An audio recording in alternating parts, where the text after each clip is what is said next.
غیر مسلم اور جنت۔ السلام علیکم محترم قارئین۔ سلسلہ روز و شب کا کالم کچھ عرصے سے تعطل کا شکار تھا، تاہم آج ایک ایسے موضوع پر گفتگو مقصود ہے جس کا تحمل کوئی مختصر مضمون نہیں کر سکتا، لیکن اس کی اہمیت اتنی زیادہ ہے کہ اس پر گفتگو کرنا ضروری ہے۔ اس لیے سلسلہ روز و شب میں آج اس موضوع پر قلم اٹھانے کا فیصلہ کیا ہے۔ ہماری نفسیات اور خدا کا فیصلہ۔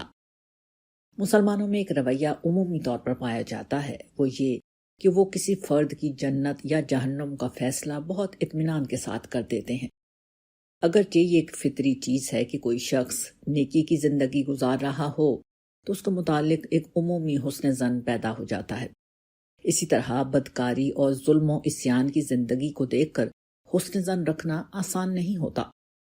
اس اعتبار سے اگر کسی شخص کے متعلق ایک عمومی رائے قائم کی جائے تو یہ غلط نہیں، لیکن آخرت کی نجات کا معاملہ سرتاسر اللہ تعالیٰ کے ہاتھ میں ہے۔ قرآن مجید کی پہلی سورت سورہ فاتحہ جو ہر مسلمان کو زبانی یاد ہوتی ہے، اس میں اس حقیقت کو اس طرح بیان کیا گیا ہے: وہی اللہ سزا و جزا کے دن کا مالک ہے۔ سورہ فاتحہ آیت نمبر 4۔ اس کے علاوہ بھی ان گنت آیات میں یہ بات دہرائی گئی ہے۔ چند آیات کا ترجمہ درج ذیل ہے: اس دن بادشاہی اللہ ہی کی ہوگی، وہی ان کے درمیان فیصلہ فرمائے گا۔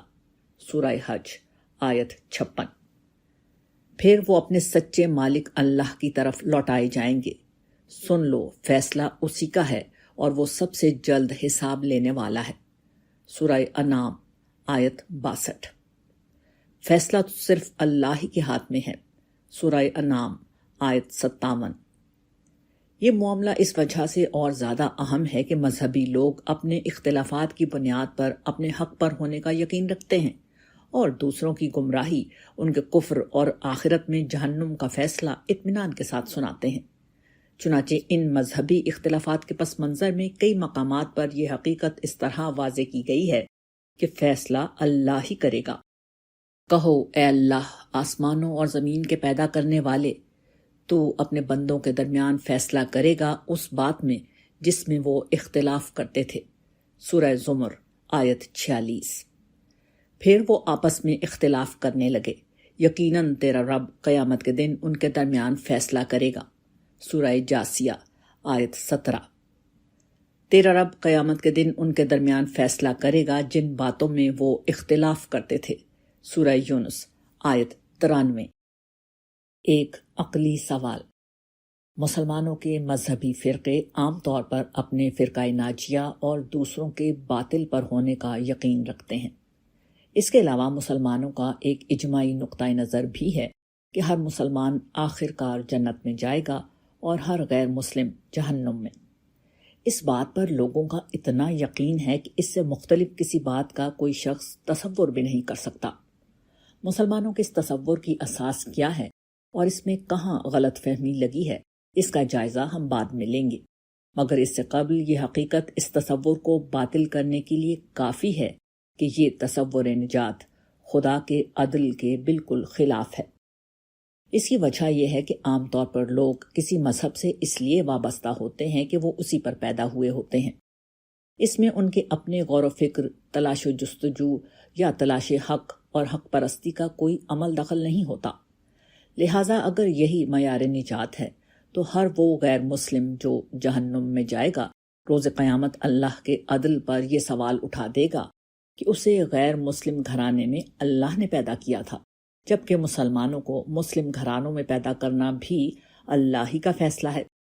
اس کے بعد ایک مسلمان اپنے آبائی مذہب کو اختیار کر کے جنتی اور غیر مسلم یہی کام کر کے جہنمی بنتا ہے، تو یہ کیسا انصاف ہوا؟ یقیناً اللہ تعالیٰ سے کسی بے انصافی کی ذرہ برابر بھی امید نہیں کی جا سکتی۔ اس کا صاف مطلب یہ ہوا کہ ایسا کوئی معیار اللہ تعالیٰ نہیں طے کر سکتے۔ تاہم یہ سوال ابھی باقی ہے کہ وہ کیا اساسات ہیں جن کی بنیاد پر مسلمان یہ رائے رکھتے ہیں کہ وہ جنتی اور باقی سب جہنمی ہیں، اور ان اساسات کی اصل نوعیت کیا ہے۔ اسی طرح نجات کے باب میں قرآن مجید کا نقطہ نظر کیا ہے۔ ہم ذیل میں ان تمام چیزوں پر تفصیل سے روشنی ڈالیں گے، مگر پہلے ایک اور حقیقت کا سمجھنا ضروری ہے کہ یہ ایک پرانا مرض ہے، امتوں کا مرض کہن۔ قرآن مجید کی ابتدائی صورتوں کے مطالعے سے معلوم ہوتا ہے کہ سابقہ امتوں نے 3 تصورات ایسے پیدا کر لیے تھے جو انبیاء کی تعلیمات کے بالکل خلاف تھے۔ یہ تینوں تصورات عملی طور پر خدا کے حضور پیشی پر ایمان یا آخرت کو غیر مؤثر کرنے والے تھے۔ ان 3 میں سے پہلے 2 شفاعت اور مطلوب اعمال کے بجائے غیر اہم اعمال پر نجات کو منحصر سمجھنا تھا۔ تیسرا تصور یہی گروہی نجات کا تھا کہ قومی طور پر نجات ہمارا مقدر ہے۔ یہود و نصارہ کا یہ نقطہ نظر قرآن مجید میں یوں بیان ہوا ہے، اور وہ کہتے ہیں کہ جنت میں ہرگز داخل نہ ہوگا مگر وہ شخص جو یہودی یا عیسائی ہو، سورہ بقرہ آیت 111۔ اور یہود و نصارہ نے کہا ہم اللہ کے بیٹے اور اس کے محبوب ہیں، سورہ مائدہ آیت 18۔ یہود کہتے ہیں نصارہ کسی راہ پر نہیں، اور نصارہ کہتے ہیں یہود کسی راہ پر نہیں، سورہ بقرہ آیت 113۔ اور وہ کہتے ہیں آگ ہمیں چند گنے ہوئے دنوں کے سوا ہرگز نہیں چھوئے گی، سورہ بقرہ آیت 80۔ قرآن مجید کی بھرپور تردید۔ قرآن مجید نے باقی 2 تصورات کی طرح اس تصور کی بھی بھرپور تردید کر دی ہے۔ اس ضمن کی چند آیات درج ذیل ہیں۔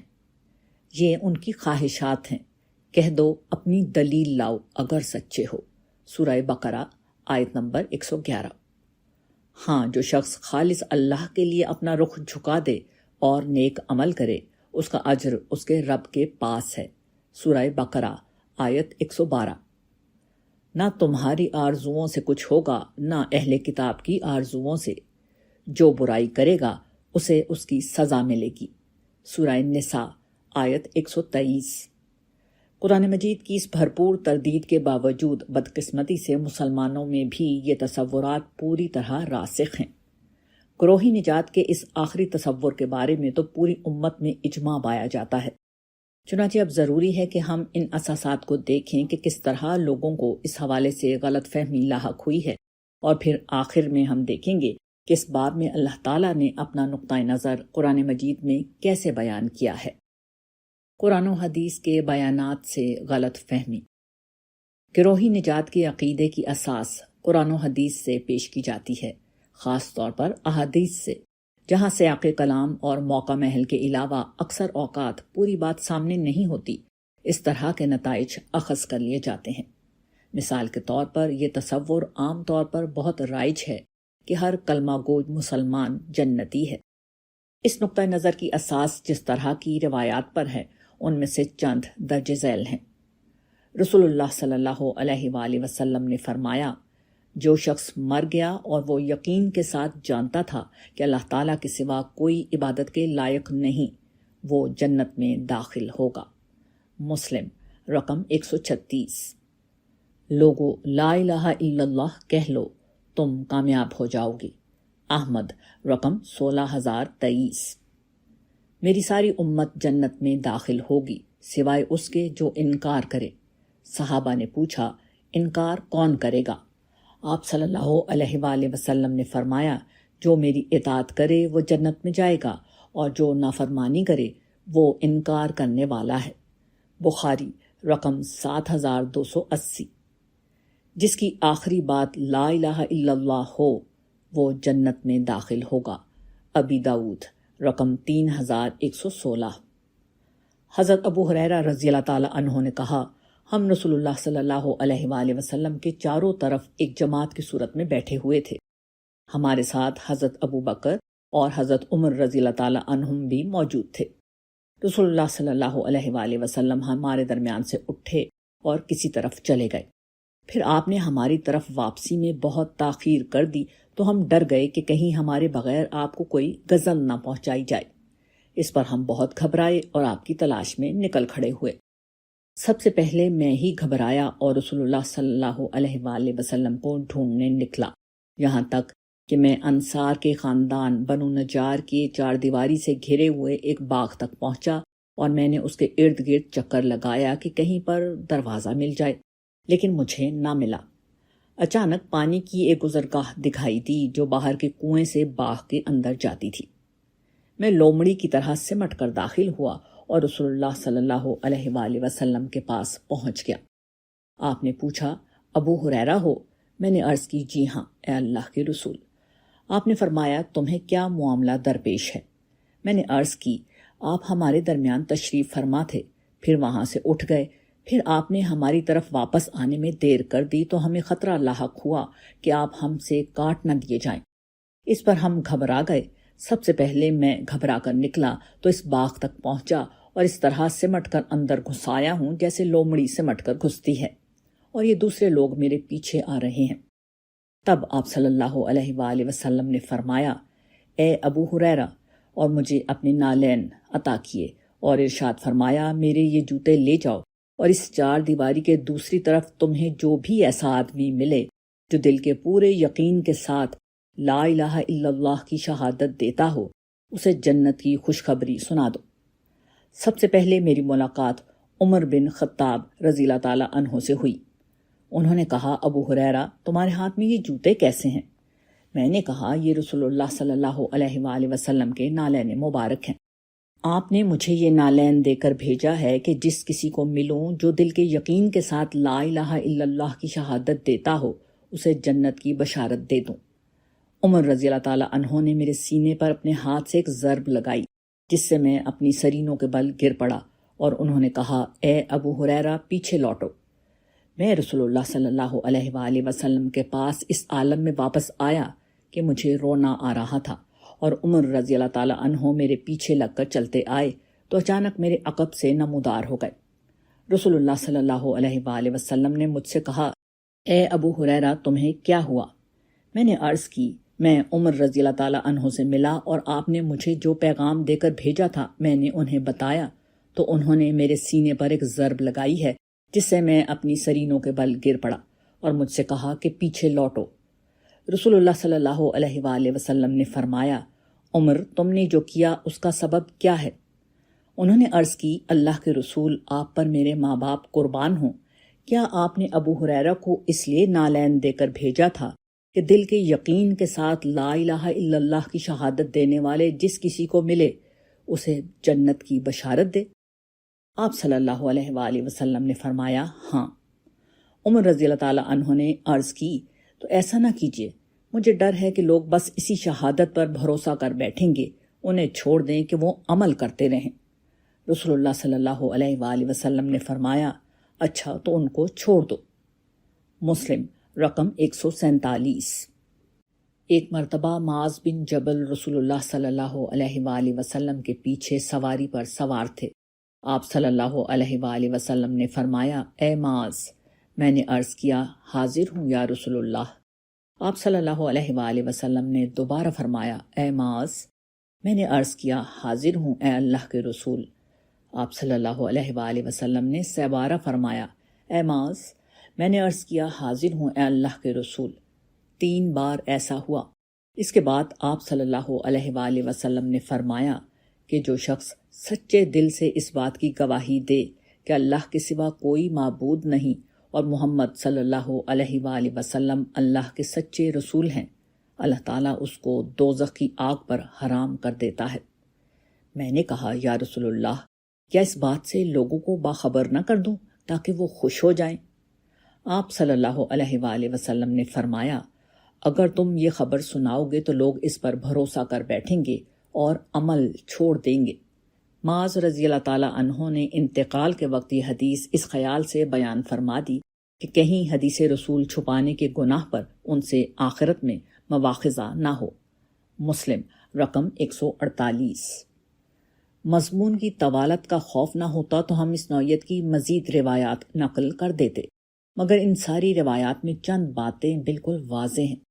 پہلی یہ کہ یہ ساری خوشخبریاں صحابہ کرام کو دی گئی تھیں۔ یہ وہ لوگ تھے جو اپنے سابقہ مذہب کو چھوڑ کر ایمان لائے تھے، جنہوں نے اپنے مذہب، خاندان، قبیلے سب کو چھوڑ کر ایک نئی دنیا کو اختیار کیا تھا۔ اس کے ساتھ لا الہ الا اللہ کہنے کی قیمت انہیں ظلم و ستم کو برداشت کرنے، ہجرت اور اپنے رشتہ داروں اور پورے عرب سے جنگ کی شکل میں دینی پڑ رہی تھی۔ چنانچہ ان کا ایمان، ان کا کلمہ گو ہونا محض ایک لفظی عمل نہ تھا، بلکہ غیر معمولی قربانی کا دوسرا نام تھا۔ دوسری بات یہ ہے کہ ان روایات ہی میں یہ بات بھی موجود ہے کہ حضور نے ایمان لانے کے بعد بے عملی کی دعوت نہیں دی، بلکہ اعمال صالح کی وہ شرط جو قرآن مجید میں کم و بیش ہر مقام پر ایمان کے ساتھ موجود ہے، اس کی اہمیت کو بھی پوری طرح بیان کیا ہے۔ تیسری بات یہ ہے کہ یہاں کلمہ پڑھنا اس مفہوم میں نہیں تھا جس مفہوم میں آج کا مسلمان بلا سوچے سمجھے کچھ کلمات زبان سے ادا کر دیتا ہے، بلکہ ان الفاظ کی ادائیگی کے پیچھے ایک حقیقت کو سچے دل سے ماننے، یعنی ایمان لانے اور پورے شعور کے ساتھ اسے قبول کرنے کا عمل موجود تھا۔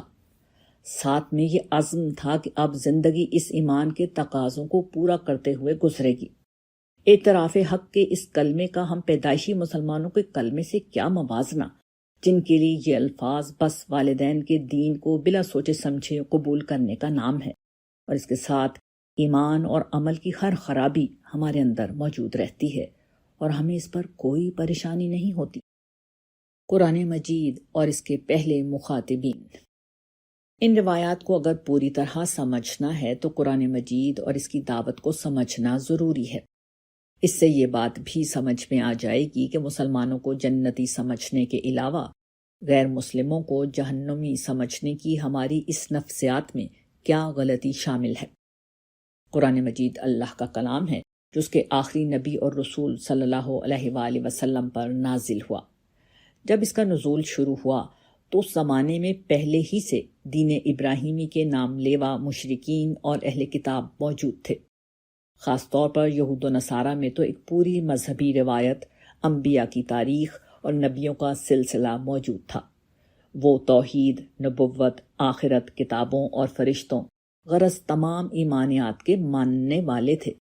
تاہم ایمان و عمل میں ان کا مجموعی بگاڑ اتنا زیادہ بڑھ گیا تھا کہ اللہ کے آخری نبی نے انہیں بھی اپنی اصلاح کی دعوت دی۔ یہی وہ دعوت تھی جو مشرکین بنی اسماعیل کو بھی دی گئی تھی۔ اپنی اصلاح کی اس دعوت کو قبول کرنے کے لیے ضروری تھا کہ یہ تمام گروہ اس حقیقت کو مانیں کہ اللہ نے اپنا ایک نبی ان کے درمیان میں بھیج دیا ہے، مگر وہ تو پہلے ہی سے یہ یقین کیے بیٹھے تھے کہ وہ عین حق پر ہیں، وہ اللہ کے محبوب اور جنتی ہیں، تو پھر کسی نبوت کو ماننے کی کیا ضرورت تھی؟ چنانچہ انہوں نے تمام تر نشانیاں دیکھنے کے باوجود اپنے اس تکبر کی بنا پر حضور کا انکار کر دیا۔ نہ صرف یہ بلکہ انہوں نے حضور کی بدترین مخالفت شروع کر دی۔ یہ کفر پر سرکشی کا اضافہ تھا۔ چنانچہ قرآن مجید نے ان کو بار بار متنبہ کیا اور ان کی غلطیاں ان پر واضح کی۔ حضور کی سچائی اور آپ کی دعوت کے تفصیلی دلائل ان کے سامنے رکھے۔ جب یہ واضح ہو گیا کہ ان کی سمجھ میں بات آ چکی ہے اور یہ محض حسد، ضد اور ہٹ دھرمی کی بنا پر نہیں مان رہے، تو وہ خدا جو دلوں کا حال اور تمام احوال جانتا ہے، اس نے ان کے کفر اور جہنم کا فیصلہ سنا دیا، مگر اس کے ساتھ اسی دنیا میں بھی ان پر عذاب کا فیصلہ ہوا۔ چنانچہ تمام مشرکین عرب کو سزائے موت اور یہود و نصارہ کو ذلت اور مغلوبیت سے بھرپور زندگی کی سزا سنا دی۔ دوسری طرف ایمان لانے والوں کو آخرت میں جنت کی فلاح اور دنیا میں غلبہ و اقتدار کا انعام دینے کا فیصلہ کیا۔ آخرت کا معاملہ تو ابھی ہونا ہے، مگر تاریخ اور قرآن دونوں شاہد ہیں کہ دنیا کی سزا بعینی ہی نافذ کر دی گئی۔ اسی کے نتیجے میں سرزمین عرب سے مشرکین کا خاتمہ ہو گیا۔ یہود و نصارہ پر جزیہ اور مغلوبیت کی سزا مسلط کی گئی، اور صحابہ کرام کو پہلے سرزمین عرب اور پھر مشرق وسطیٰ میں دنیا کی سب سے بڑی طاقت بنا کر کھڑا کر دیا گیا۔ اس تفصیل سے یہ بات صاف واضح ہے کہ یہ جو کچھ ہوا وہ حضور کے مخاطبین کے ساتھ ہوا تھا۔ منکرین کو آخرت کے ساتھ دنیا میں بھی سزا سنائی گئی، اور یہی معاملہ ماننے والوں کا تھا کہ ان کی جزا آخرت سے پہلے دنیا میں ظاہر ہوئی۔ اس سے یہ بات تو یقیناً نکلتی ہے کہ بعد میں آنے والے لوگ اگر صحابہ کرام کی طرح اپنے خود ساختہ مذہبی توہمات کو چھوڑ کر حق کو قبول کریں گے تو یقیناً ان کا اجر بھی وہی ہوگا۔ اسی طرح دیگر مذاہب کے لوگ حضور کی سچائی کی واضح نشانیاں دیکھنے کے بعد بھی منکر بنے رہے تو سزا کے مستحق ہوں گے، مگر اس کا فیصلہ قیامت کے دن ہوگا۔ رہا دنیا اور آخرت کا وہ متعین فیصلہ جو قرآن مجید میں اس دور میں سنایا گیا، وہ اسی دور کے لوگوں کے لیے تھا اور آخرت سے پہلے دنیا میں نافذ کر دیا گیا تھا۔ اس پوری بات کا خلاصہ یہ ہے کہ قرآن مجید میں نجات کی بشارتوں کا تعلق کسی پیدائشی مسلمان یا غیر مسلم سے نہیں ہے۔ یہ فیصلہ حضور کے مخاطبین کے لیے سنایا گیا تھا اور ان کے رویے کی بنیاد پر سنایا گیا تھا، نہ کہ کسی گروہی وابستگی کی بنا پر۔ چنانچہ آج کے پیدائشی مسلمان جب تک کہ ایمان اور عمل صالح کے اس کردار کا مظاہرہ نہ کریں جس کا اظہار صحابہ کرام کی زندگی اور سیرت میں ہوا تھا، تب تک وہ ان بشارتوں کے مصداق نہیں جن کا وعدہ صحابہ کرام سے ہوا تھا۔ یہی معاملہ غیر مسلموں کا ہے کہ اگر وہ کفر و سرکشی کے اسی رویے کا مظاہرہ کرتے ہیں جس کا مظاہرہ معاصر اہل کتاب اور مشرکین نے کیا تھا، تو پھر وہ ساری وعیدیں ان کے لیے بھی بالکل درست ہوں گی۔ قرآن میں بیان کردہ نجات کا عالمگیر ضابطہ۔ تاہم اس کے باوجود ایک سوال باقی رہتا ہے کہ کیا قرآن مجید نے نجات کا کوئی معیار بیان کیا ہے؟ اس سوال کا جواب یہ ہے کہ ایسا بالکل ہوا، اور یہود و نصارہ کی ان خوش فہمیوں کے جواب میں ہوا ہے جن میں وہ خود کو نجات یافتہ اور دوسروں کو جہنمی سمجھتے تھے۔ اپنی اس بات کی وضاحت کے لیے ہم اوپر نقل کی گئی ایک قرآنی آیت دوبارہ نقل کیے دیتے ہیں، اور وہ کہتے ہیں کہ جنت میں ہرگز داخل نہ ہوگا مگر وہ شخص جو یہودی یا عیسائی ہو۔ سورہ بقرہ آیت 111۔ گروہی نجات کا یہی وہ تصور ہے جس کے جواب میں قرآن مجید نے 2 مقامات یعنی سورہ بقرہ آیت 62 اور سورہ مائدہ آیت 69 پر الفاظ کے معمولی فرق کے ساتھ نجات کا عالمگیر اصول صراحت کے ساتھ اس طرح بیان کیا ہے: بے شک جو لوگ ایمان لائے اور جو یہودی ہوئے اور نصارہ اور سائبین، جو کوئی بھی اللہ پر اور آخرت کے دن پر ایمان لایا اور نیک عمل کیا، ان کے لیے ان کے رب کے پاس اجر ہے، ان پر نہ کوئی خوف ہوگا اور نہ وہ غمگین ہوں گے۔ ان آیات سے عام طور پر لوگ ایک غیر متعلق بحث چھیڑ دیتے ہیں کہ نبوت پر ایمان نجات کے لیے ضروری نہیں۔ ایسا ہرگز نہیں ہے۔ نبیوں کو ماننا تو ایمان کا بنیادی جز ہے، مگر یہاں یہ مسئلہ زیر بحث نہیں۔ زیر بحث مسئلہ یہ ہے کہ کوئی بھی انسان کہیں بھی رہتا ہو اور چاہے اس کے پاس نبی آیا ہو یا نہ آیا ہو، اس کا فیصلہ خدا اور آخرت پر ایمان اور اعمال صالح کی بنیاد پر کیا جائے گا۔ نبی کی دعوت اگر اس تک پہنچی ہے تو اس پر سوال کر لیا جائے گا، نہیں پہنچی تو نہیں پوچھا جائے گا، مگر آیت میں بیان کردہ باقی چیزیں لازمی پوچھی جائیں گی، کیونکہ یہی نجات کا عالمگیر ضابطہ ہے۔ یہی وہ عمومی معیار ہے جس پر ہر دور کے انسان کو پرکھا جائے گا۔ قرآن مجید نے ایک تیسرے مقام پر یہ کھول کر واضح کر دیا ہے کہ کسی گروہ کو یہ حق نہیں کہ وہ اس دنیا میں خود کو نجات یافتہ سمجھے۔ اس بات کا فیصلہ اللہ تعالیٰ ہر فرد کے حالات کا جائزہ لینے کے بعد اپنے علم کے لحاظ سے خود کریں گے۔ بے شک جو لوگ ایمان لائے اور جو یہودی ہیں اور سائبین اور نصارہ اور مجوسی اور جو مشرک ہوئے، اللہ قیامت کے دن ان کے درمیان فیصلہ کرے گا۔ بے شک اللہ ہر چیز پر گواہ ہے۔ سورہ حج آیت 17۔ ان تمام آیات میں قابل توجہ بات یہ ہے کہ مسلمانوں کو بھی ہر جگہ شامل کیا گیا ہے۔ اس کا صاف مطلب یہ ہے کہ اس ضابطے سے مسلمانوں کو کوئی استثناء نہیں ہے۔ اس کا صاف مطلب یہ ہے کہ مسلمانوں کا فیصلہ بھی قیامت کے دن ہوگا۔ کس طرح ہوگا، اس کو سورہ نساء میں اہل کتاب کے ساتھ مسلمانوں کی غلط فہمیوں کو دور کرتے ہوئے ایسے بیان کیا گیا ہے: نہ تمہاری آرزوؤں پر موقوف ہے، نہ اہل کتاب کی آرزوؤں پر، ہرگز نہیں، بلکہ جو برائی کرے گا اس کا بدلہ پائے گا، اور اللہ کے مقابلے میں وہ اپنے لیے کوئی حامی اور مددگار نہ پا سکے گا۔ اور جو کوئی نیکی کا کام کرے گا، خواہ مرد ہو یا عورت، اور وہ ایمان بھی رکھتا ہے، تو ایسے ہی لوگ ہیں جو خدا کی جنت میں داخل ہوں گے، اور ان کی ذرہ برابر بھی حق تلفی نہیں ہوگی۔ سورہ نساء آیات 123 تا 124۔ یہ آیات بھی بالکل دو ٹوک ہیں کہ جس طرح نجات اہل کتاب کی خواہشات پر موقوف نہیں، اسی طرح مسلمانوں کا بھی معاملہ ہے۔ ان کی نجات پر بھی وہی ضابطہ ہے جو دوسروں کا ہے۔ انہیں ایمان لانا ہوگا اور عمل صالح کرنا ہوگا۔ اس کے برعکس برائی لے کر پہنچے تو پھر اس کا بدلہ دیا جائے گا۔ البتہ اللہ کی رحمت دنیا کی تکالیف یا موت، برزخ اور حشر کی سختیوں کے بدلے میں معاف کر کے بخشش کا فیصلہ کر دے تو یہ اللہ کے ہاتھ میں ہے۔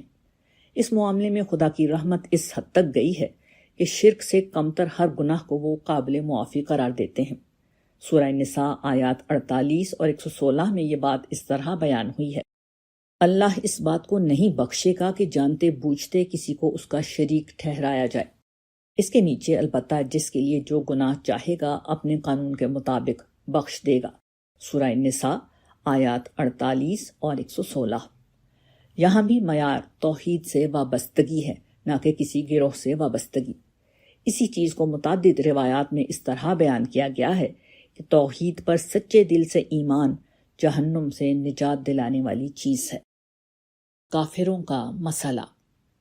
ہماری گفتگو اصولی طور پر پوری ہو چکی ہے، مگر ایک اور مسئلہ یہ ہے کہ ہم عام طور پر غیر مسلموں کو کافر کہنے کے عادی ہیں، جبکہ یہ حقیقت ہے کہ قرآن مجید کا طریقہ یہ ہے کہ جب کوئی گروہ دنیا میں اپنی شناخت کے ساتھ موجود ہو تو پھر اس کو اس کی اپنی شناخت کے ساتھ ہی پکارا ہے۔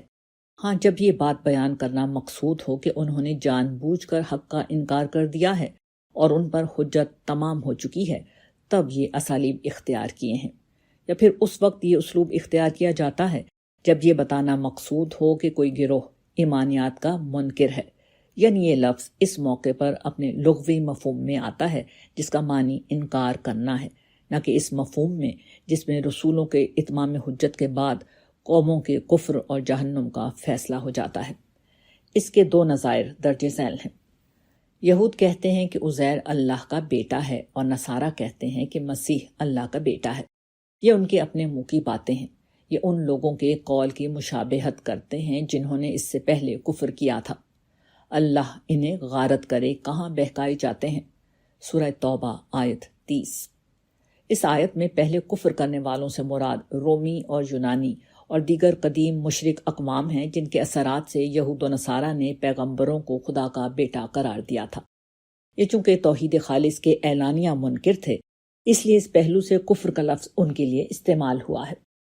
دوسری آیت سورہ نمل کی ہے: اور اسے ایمان سے روک رکھا تھا اس چیز نے جس کی وہ اللہ کے سوا عبادت کرتی تھی، یقیناً وہ ایک ایسی قوم سے تھی جو کافر تھی۔ سورہ نمل آیت 43۔ اس آیت میں ملکہ سبا کا ذکر ہے جس کے توحید سے دور ہونے کی وجہ بتائی جا رہی ہے کہ وہ اپنی قوم کے مشرکانہ تعصبات کی بنا پر منکر ایمان تھی، نہ کہ ضد اور مقابرت کی وجہ سے۔ ان دونوں مقامات پر اصل مقصد یہ بتانا ہے کہ یہ لوگ توحید خالص کے تصور کو نہیں مانتے تھے، ورنہ عام طور پر قرآن مجید قوموں کے لیے وہی الفاظ بولتا ہے جو ان کی اپنی شناخت ہوتے ہیں، جیسے عاد، سمود وغیرہ۔ یہی طرز عمل ہمیں بھی اختیار کرنا چاہیے کہ لوگوں کے کفر پر مبنی رویوں اور گمراہی کو ضرور زیر بحث لائیں، مگر ان کو ان کی شناخت سے پکاریں، کیونکہ قرآن مجید عام طور پر جب کفر کی بات کرتا ہے تو یہ حضور کے منکرین کے لیے بولتا ہے، اور اس کا لازمی نتیجہ جہنم کا فیصلہ ہے۔ یہ فیصلہ ظاہر ہے کہ اللہ تعالیٰ ہی کر سکتے ہیں، کسی اور کا یہ اختیار نہیں ہے۔ اس پوری گفتگو کا خلاصہ یہ ہے کہ قرآن مجید نجات کا ایک باقاعدہ ضابطہ دیتا ہے۔ آخرت میں اس ضابطے کی بنیاد پر نجات ملے گی۔ اس کا فیصلہ اللہ تعالیٰ خود کریں گے۔ یہ کسی انسان کا کام نہیں کہ وہ اپنی نجات اور دوسروں کی جہنم کا فیصلہ کرے۔ قرآن مجید کسی قوم کی گروہی نجات کے تصور سے بالکل خالی ہے۔ وہاں ایک خاص معیار ہے جس پر جو پورا اترے گا وہی نجات پائے گا۔ جہاں رہیے اللہ کے بندوں کے لیے باعث رحمت بن کر رہیں، باعث آزار نہ بنے۔